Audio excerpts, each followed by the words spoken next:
I get asked all the time, Susanne, where do I start? How do I build my business? It's definitely easier if you follow a plan, a roadmap that someone else walked before you. And this is what I'm going to share with you in this week's episode of the podcast. And I'm a big believer in having a plan and a to-do list. I live for that. But you have to be ready to let go of the plan, to reach out, to try things out, to experiment. Can you promise me that? Because this is what being a successful entrepreneur is. It's not copying someone else's business model and then waiting for the dollars to roll in. This will only get you so far. And the biggest problem is that the soul will be missing in your business. Hey there, welcome to the Blissful Biz podcast. I'm your host, Susanne Reiker, here to help yoga and wellness entrepreneurs build a thriving online business. If you're ready to make a bigger impact and earn money online, you are in the right place. Each week you learn about websites, digital products, social media strategies, and what's working now to build your online business. And now let's get started.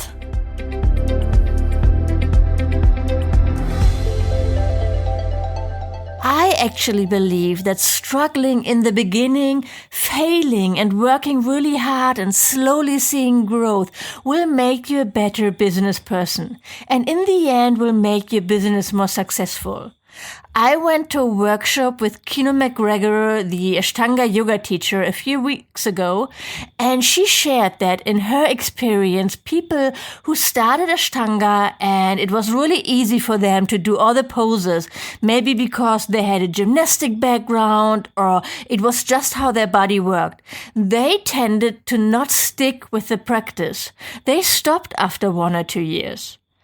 While someone who had to work really hard for every single pose sticks with the practice for years. The difference is they got the spiritual benefits out of doing the practice. The facing of your pains, overcoming all those doubts and fears. When you just do the asana and they are easy, you miss all that. That's where real growth lies. And I truly believe this applies to business too. Embrace being uncomfortable. Embrace it being hard. And it's going slow. I didn't have a launch yet of an online course where I haven't hoped for more students to buy my product. And it's always crazy uncomfortable. I hate that part of launching something new, waiting for people to buy. But still, I stick with it and I do it again and again and my numbers are growing. So having said all that, let's look at what I would do if I would start today as a yoga teacher wanting to earn money with my teachings. Which feels a bit weird because it's really not the road I've been going. I taught yoga a little bit as a traveling yoga teacher, but I pretty quickly transitioned my focus onto marketing for yoga teachers, which probably isn't what you plan to do. So it's not exactly my journey, my roadmap that I'm sharing, but I've talked to so many yoga teachers and helped them with their marketing that I feel I can merge those two roads. So let's get started. Step number 1, get clear on your mission. When we are just getting started, we typically say yes to everything. We start taking on things we might actually resent. We do things that are really not going to help our business grow. And we say yes to helping other people when we would really rather say no. We just make these decisions because we are desperate.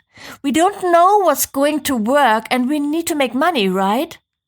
This is actually great. I think this is positive because you can learn so much from doing this. You learn what you enjoy, what you hate doing as well, and what really lights you up. Instead of making some bad decisions about your business model early on, I say don't make those big decisions about your business model just yet. Allow yourself some flexibility, some breathing space, and some room for experimentation. And then, maybe 6 months in, you hopefully know much more about what you want to do. Now it's time to work on your mission.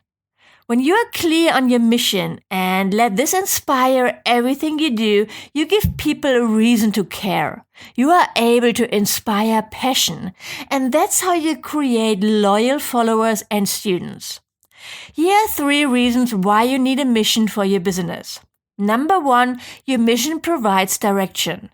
If one day you target yoga beginners and the next day you offer advanced handstand workshops, you are missing direction. Your mission will serve as a North Star that will keep you clear on the direction of your business. Number 2, your mission will help you focus on the future of your business. Where will your business be in 1 year, 3 years? Your mission will help you stay focused on your vision. What you're doing today will then get you where you want to go in the future. And finally, number 3, your mission can act as a framework for every decision you make in your business. For example, if you plan an upcoming event, you can check if it aligns with your mission.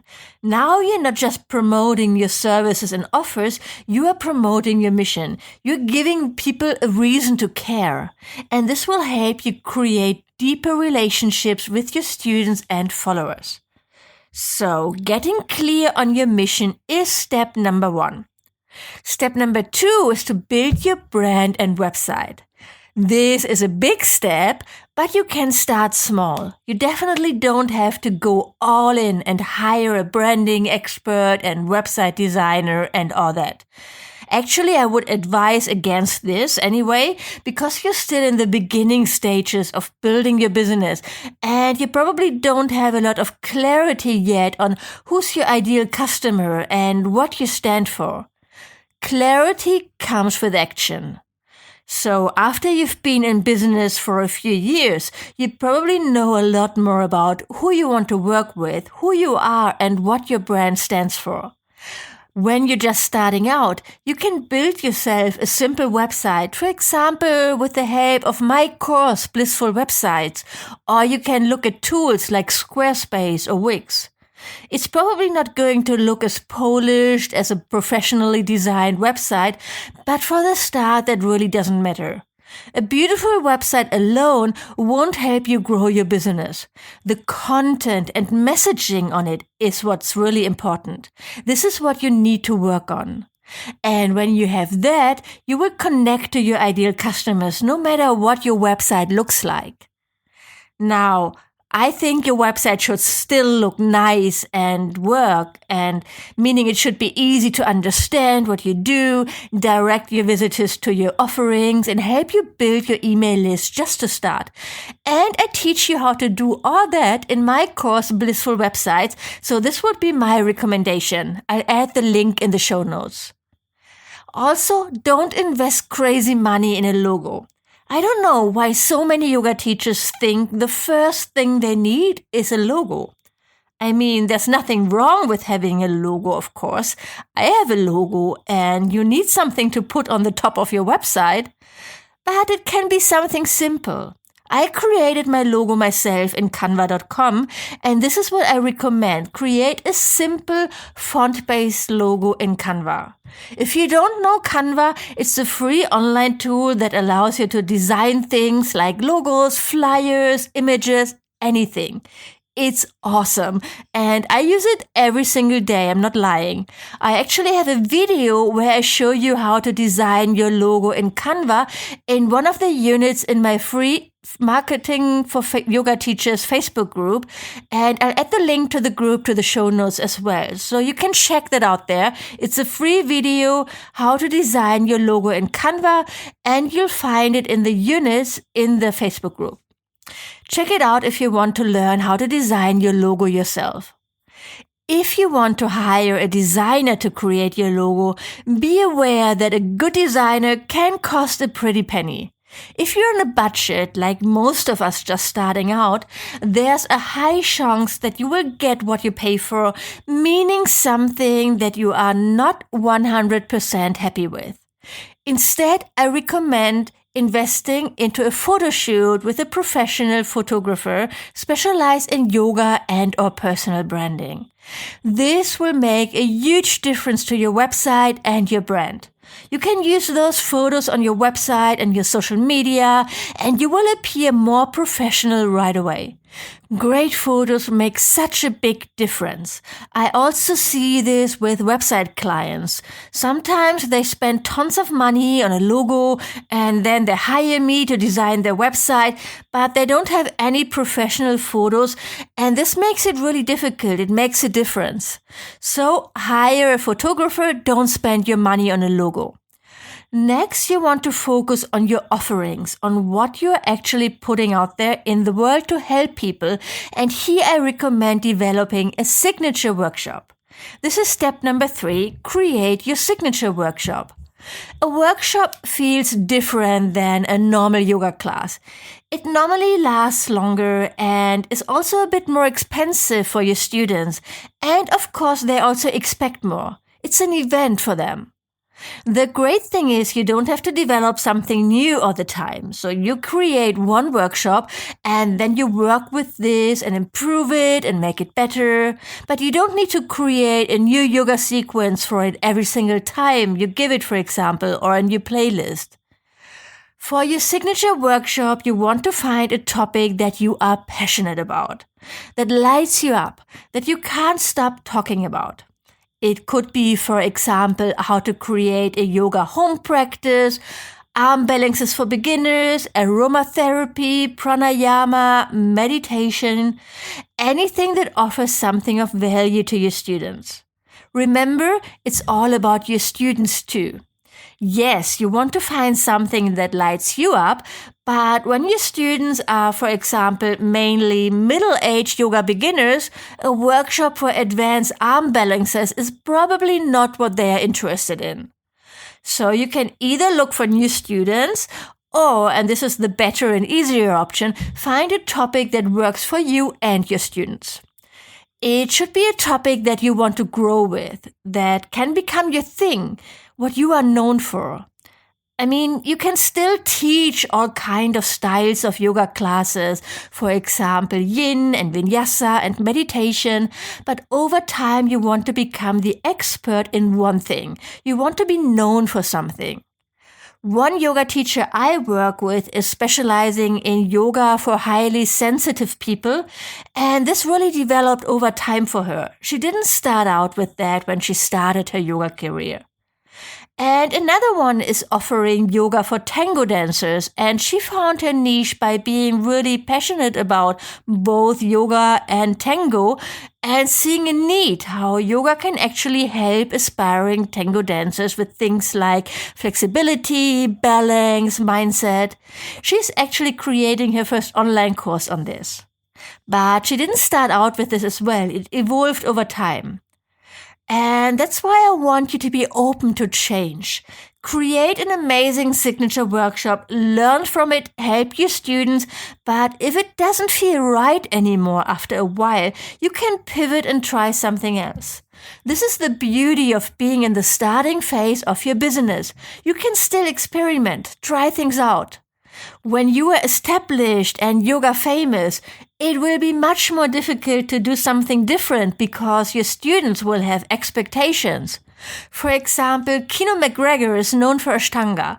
If she would say tomorrow she's stopping Ashtanga and will now teach, Kundalini yoga, people would be shocked.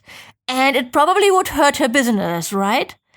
I mean, she probably could be a great Kundalini yoga teacher, but it would confuse people because she's been known for doing Ashtanga for such a long time. It's a big part of her brand. When you're just starting out, however, you will still have more freedom and flexibility, so don't be afraid to try different things and to experiment. Start offering your workshop on a consistent basis. You can get in touch with yoga studios in different locations if you can hold it there, or you can rent a space. This will help you earn money. As I said, a workshop normally has a higher price point than a normal yoga class. Actually, you definitely should ask for more money. And it's a great way to broaden your reach and build your student numbers. The point is to learn as much as possible about your students, what they struggle with, what they need help with, how you can help them, and what you really love doing. This is the first step of pivoting into the online world. You can also keep on offering workshops and travel the world doing that if you love it. But if you want to make a bigger impact and reach more people and also make more money or have the security to also make money when you grow older or get sick and can't teach so much in person anymore, you need to look at building an online business. And the beautiful thing is that today's the perfect time to do this. There's all this amazing technology that makes it super easy to create online courses and share them with the world. And the online education market is just getting bigger and bigger every year. I'm biased here, of course, because online courses are such a big part of my business model, but I truly believe that it's an amazing opportunity for yoga teachers or any health or wellness entrepreneurs. And if you're listening to this podcast, I'm guessing you already know this, right? But before you can start creating and selling online courses, there's step number 4. Offer free content on a consistent basis and build your email list. To sell anything, you need to have an audience first.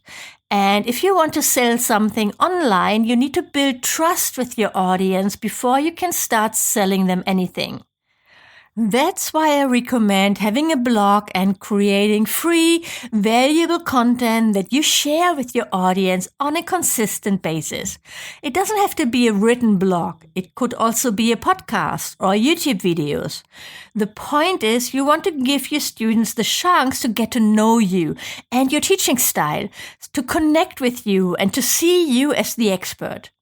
If you've listened to one of my last podcast episodes with Dagmar from Montezuma Yoga, she shared that her YouTube videos really help her selling spaces on her yoga retreats because people tried her videos and liked her style, and this makes them sign up without knowing her in person. It works. But you have to put in the work as well. It's not enough to post 2 blog posts and then stay silent for 6 months and then post again. You need to be consistent. Putting something out weekly is ideal, but probably not possible if you are still having a day job or teaching tons of classes each week. Let's be realistic here, right? If that's the case, commit to monthly. Commit to sharing one piece of amazing and helpful content, for example, a yoga video per month. This is doable, right? You can also batch this. Rent a space, for example, a yoga studio or a beautiful Airbnb apartment, and then film 3 videos at the same time. Boom, you have content to share for the next 3 months. And you can use snippets and stills for your social media activities as well. If you publish 12 amazing blog posts with videos over the year, in 3 years, that's 36 amazing blog posts that can bring you new customers every single day. Commit to once per month, and then you'll up this when you get serious about building your online business. Creating and sharing free content will also help you understand better what you want to do, what you want to deliver, how you want to teach, and what your audience really needs and wants from you. That intersection is really important to figure out. I said this before, there needs to be alignment before what you want to do and what your customer needs and wants from you. That's what I call the sweet spot. Here's an example from my business. In the beginning, I got a lot of engagement when I shared tips on how to do social media. I even created a free social media course, and a lot of people signed up for this. The problem was it wasn't really aligned with my paid products. I didn't have an online course on how to grow your Instagram, for example. And even more important, I wasn't interested in offering one. I teach social media as part of my curriculum in the Blissful Biz Hive, my membership program, but I don't have a single course on it, and I don't want to offer that.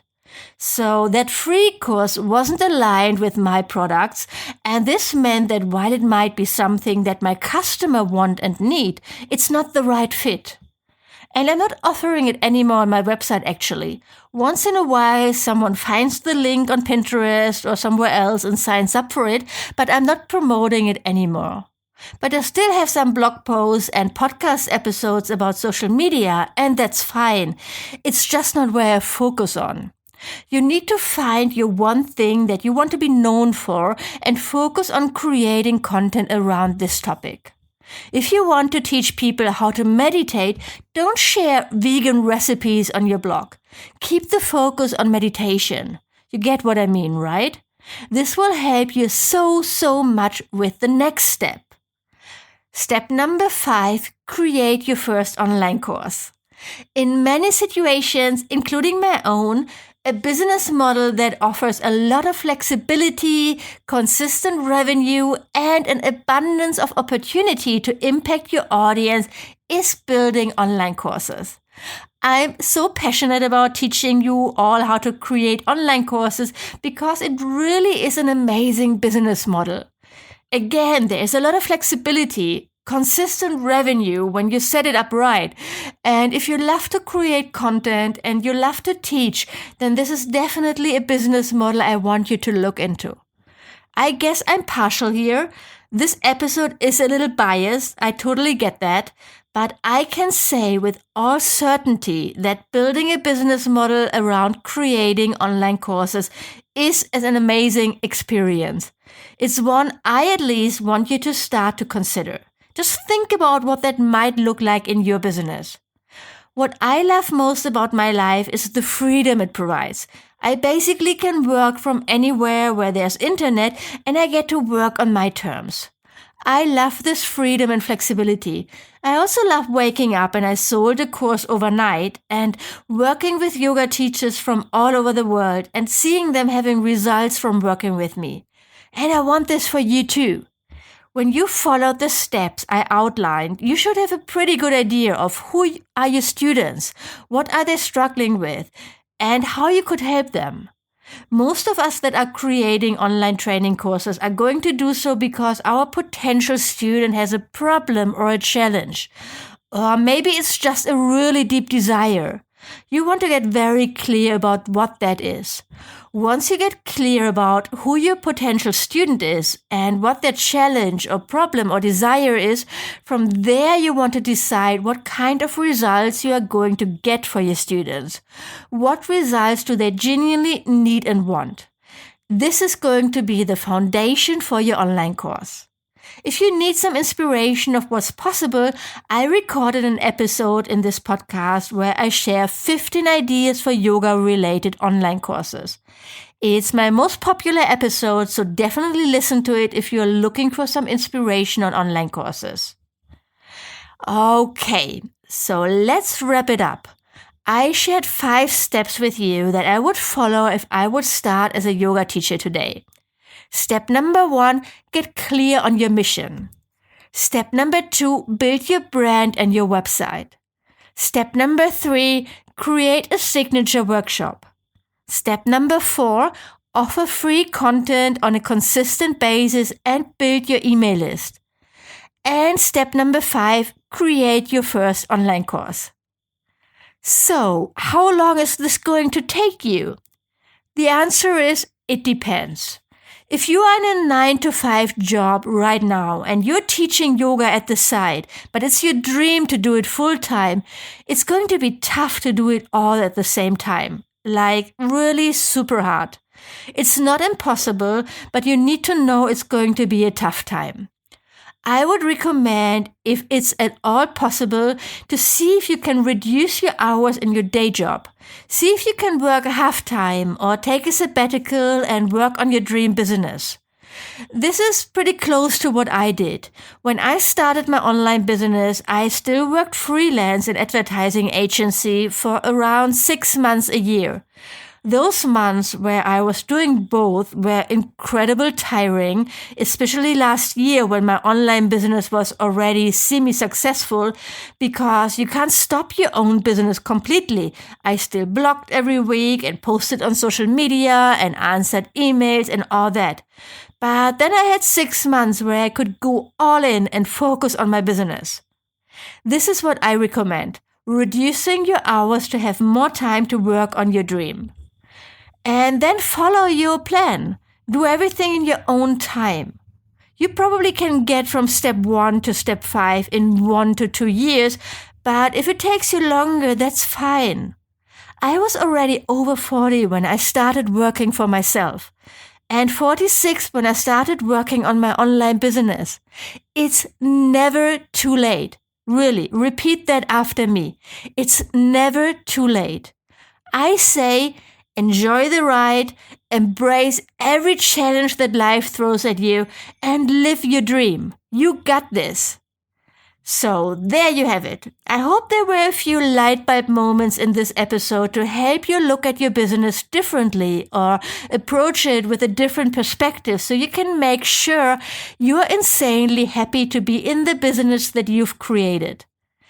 Thank you so much for being here with me, and make sure you take action on this. If it spoke to you, don't waste the time you just spent with me here.